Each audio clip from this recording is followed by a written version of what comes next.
கார்த்திகை தீபத்தை முன்னிட்டு திருப்பரங்குன்றத்தை மையமா வச்சு மதுரையை ஒரு கலவர பூமியா மாத்துறதுக்கு RSS பாஜக ஸ்கெட்ச் போட்டு வேலை செஞ்சுட்டு இருக்காங்க. அதாவது உண்மையிலே முருகன் மேல இவங்களுக்கு பக்தி இருக்கு அப்படின்னு சொன்னா இந்தியா முழுக்க இன்னைக்கு கார்த்திகை தீபத்துக்கு விளக்கேத்தி இருக்கணும். சரிங்களா? அத அவங்க செய்யவே கிடையாது. ஏன்னு கேட்டா கார்த்திகை தீபம்ங்கிறது தமிழ்நாட்டுல மட்டுமே கொண்டாடப்படுகின்ற தமிழர்களின் பண்டிகை. அப்ப இந்த தமிழர்களின் பண்டிகையில கலவரத்தை ஏற்படுத்தணும் அப்படின்னு திருவண்ணாமலையில 10 லட்சம் பேர் கூடி இன்னைக்கு கார்த்திகை தீபம் கொண்டாடி இருக்கிறாங்க. அங்க எந்த கலவரமே நடக்கல. சித்திர திருவிழா மதுரையில பாத்தீங்கன்னா 10-15 லட்சம் பேர் கலந்துக்கிற ஒரு ஈவெண்ட். அங்கேயும் கலவரமே நடக்கல.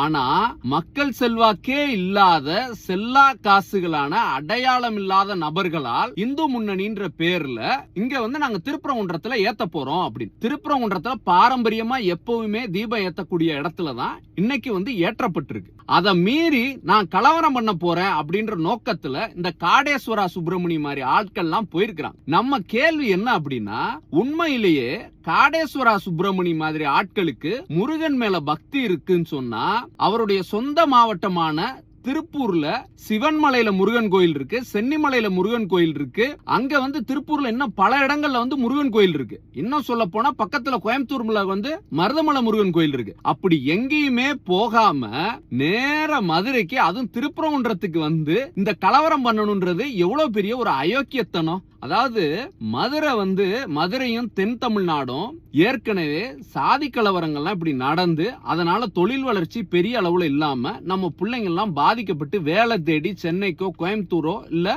வெளிநாடுகளுக்கு போகக்கூடிய ஒரு சூழல் இருந்துச்சு. அயோத்தியால அந்த டர்பன் எல்லாம் கட்டிட்டு கலவரம் பண்ணாங்கல்ல, கோத்ரால கலவரம் பண்ணால, அந்த மாதிரி மதுரையில நம்ம வீட்டு பிள்ளைங்க இப்படி சிவப்பு கலர்லயும் காவி கலர்ல தலையில இப்படி டர்பன் கட்டி கலவரத்துல ஈடுபடணுமா? இதெல்லாம் நம்ம நல்லா சிந்திக்கணும். ஏன்னு கேட்டா மதுரைங்கிறது தமிழர்களின் கலாச்சார பண்பாட்டு தலைநகரம்.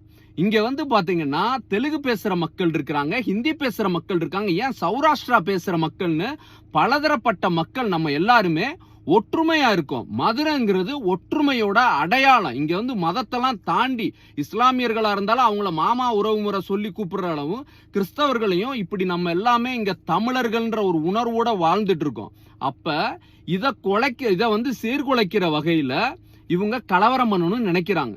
இதுல ஏதாவது ஒரு துளினாலும் பக்திங்கிறது இருக்கா? கிடையவே கிடையாது.